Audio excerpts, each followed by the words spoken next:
Audio Jungle.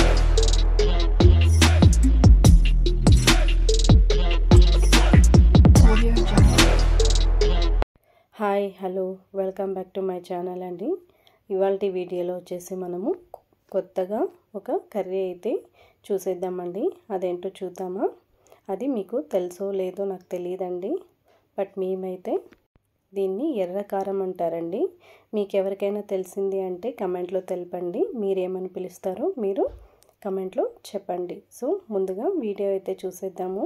చూసే ముందు video నచ్చినట్లయితే లైక్ చేయండి, కమెంట్ చేయండి, షేర్ చేయండి, అలాగే సబ్స్క్రైబ్ చేసుకోండి. ఇంకా ఎవరైనా నా ఛానల్ని సబ్స్క్రైబ్ చేసుకోకపోతే వీడియో అయితే స్టార్ట్ చేద్దామండి. ఇప్పుడైతే మనకు ముందుగా మెయిన్ కావాల్సింది గోరుచిక్కుడు అండి. గోరుచిక్కుడుకాయ కావాలి. సో ఈ ఎర్ర కారంకి మెయిన్ ఇంగ్రీడియంట్ ఇదే అండి. సో దీని తర్వాత మనము ఇంగ్రీడియంట్స్ ఏం కావాలో చూసేద్దాము. ఇలా వంకాయలు అయితే 2, టమాటా 2, చిన్న సైజులో ఉన్న ఉల్లిపాయలు 2, ఇలా పండు మిర్చి తీసుకోవాలండి. మెయిన్ మనము ఎర్ర కారంకి ఇలా పండు మిర్చి అయితే తీసుకోవాలి. ఒక 8 నుంచి 9 వరకు తీసుకోవాలండి. బాగా స్పైసీగా ఉండాలి కదా.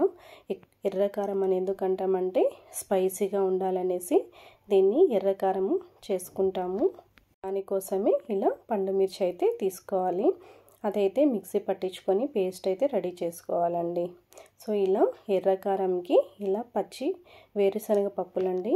ఇలా పచ్చివి వేరుశనగ పప్పులు లేకుండా ఉంటే మీరు కావాలంటే మామూలు వేరుశనగ పప్పులు ఉంటాయి కదా, అవి కూడా మీరు వాటర్లో నానబెట్టుకొని ఒక 15 to 20 minutes నానబెట్టుకుంటే ఇలానే ఉంటాయండి. అవి కూడా టేస్ట్ అయితే. బట్ ఎక్కువ ప్రిఫర్ చేసేది ఇలా పచ్చిగా ఉన్న వేరుశనగ పప్పులండి. అవైతే ఇలా ఒలిచి పెట్టుకోవాలి. మనము ఒక కప్ అయితే తీసుకోవాలి అవి. ఇప్పుడైతే మనము కూరగాయలు అయితే కట్ చేసుకుందాము. ఇలా టమాటా అలాగే ఆనియన్ కట్ చేసుకుందామండి.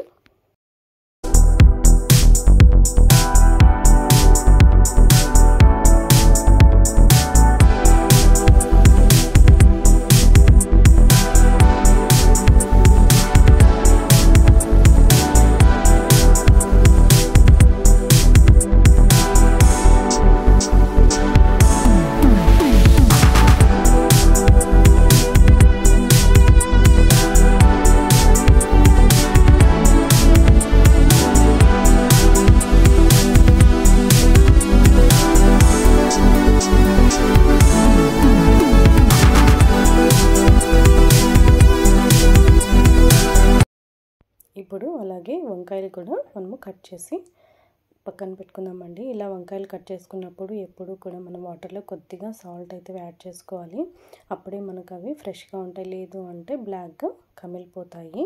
సో ఇలా అన్ని కూరగాయలు కట్ చేసుకొని పక్కన పెట్టుకున్నానండి. ఇప్పుడైతే ముందుగా స్టవ్ వెలిగించి ఒక కుక్కర్ అయితే పెట్టుకున్నాను. అందులో ఆయిల్ వేసుకొని ఆయిల్ వేడెక్కాక ఆవాలు అలాగే జీలకర్ర కొద్దిగా వేసి ఫ్రై చేసుకోవాలి. ఇప్పుడైతే 2 రెమ్మల కరివేపాకు వేసుకొని ఫ్రై చేసుకోవాలి.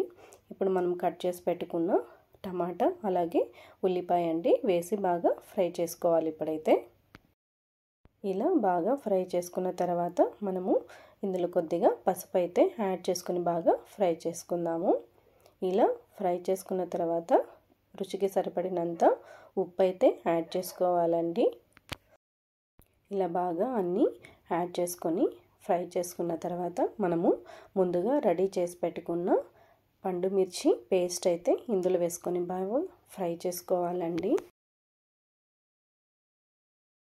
ఇలా బాగా ఫ్రై చేసుకున్న తర్వాత మనము కొద్దిగా పెరుగు అయితే యాడ్ చేసుకుందామండి. మనము పెరుగు వేసుకున్నందువలన ఈ ఎర్ర కారము టేస్ట్ అయితే చాలా బాగుంటుంది. సో ఇప్పుడు కొద్దిగా పెరుగు అయితే యాడ్ చేసుకొని ఫ్రై చేసుకుందాము. ఇలా బాగా ఫ్రై చేసుకున్న తర్వాత మనం ముందుగా ఒలిచి పెట్టుకున్న పచ్చి వేరుశనగ పప్పు అండి తీసుకొని ఇందులో వేసి బాగా ఫ్రై చేసుకోవాలి. చూసారా, టేస్టీగా ఉంటుందండి. కర్రీ అయితే చాలా బాగుంటుంది. మీరు కూడా తప్పకుండా ఒకసారి అయితే ట్రై చేయండి. ట్రై చేసినాక ఎలా టేస్ట్ ఉందో మీరైతే తప్పకుండా కమెంట్స్లో చెప్పండి.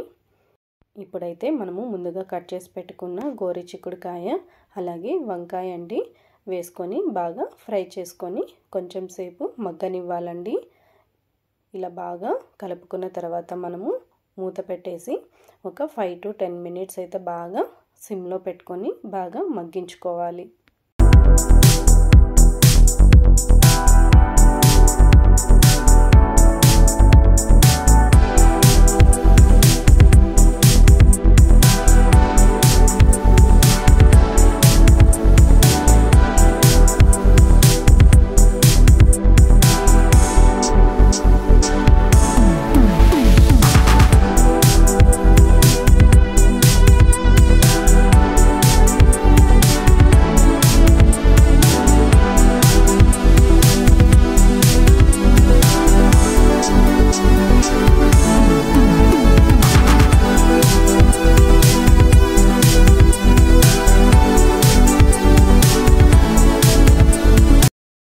ఇలా బాగా మగ్గిన తర్వాత మనం ఇందులో వాటర్ అయితే యాడ్ చేసుకుందామండి.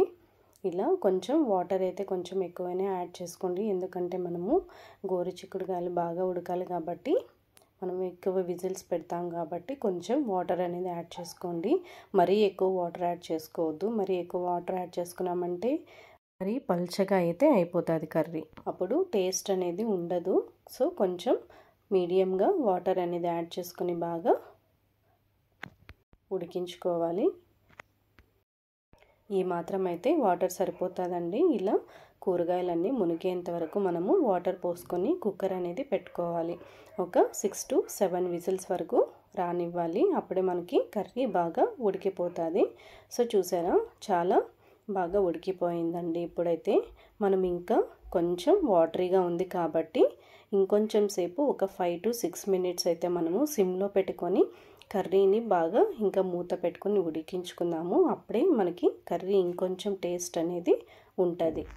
సో ఇదండి, ఇలా ఇంకొంచెం సేపు ఉడికించుకుంటే మన కర్రీ అయితే రెడీ అయిపోతుందండి. సో ఇది ఇవాల్టి వీడియోలో కొత్తగా ఉన్న కర్రీ అండి. బట్ మీకు కొత్తగా ఉందా లేదా మీకు తెలుసా అనే విషయం అయితే నాకు కమెంట్లో అయితే చెప్పండి. మీకైతే ఈ వీడియో నచ్చింది అనుకుంటున్నాను. నచ్చితే ఒక లైక్ అయితే ఇచ్చేయండి, కమెంట్ చేయండి, షేర్ చేయండి ఒక్కరికైనా. ఇంకా ఎవరైనా నా ఛానల్ని సబ్స్క్రైబ్ చేసుకోకపోతే సబ్స్క్రైబ్ టు మై ఛానల్ అండి, తప్పకుండా ట్రై చేయండి.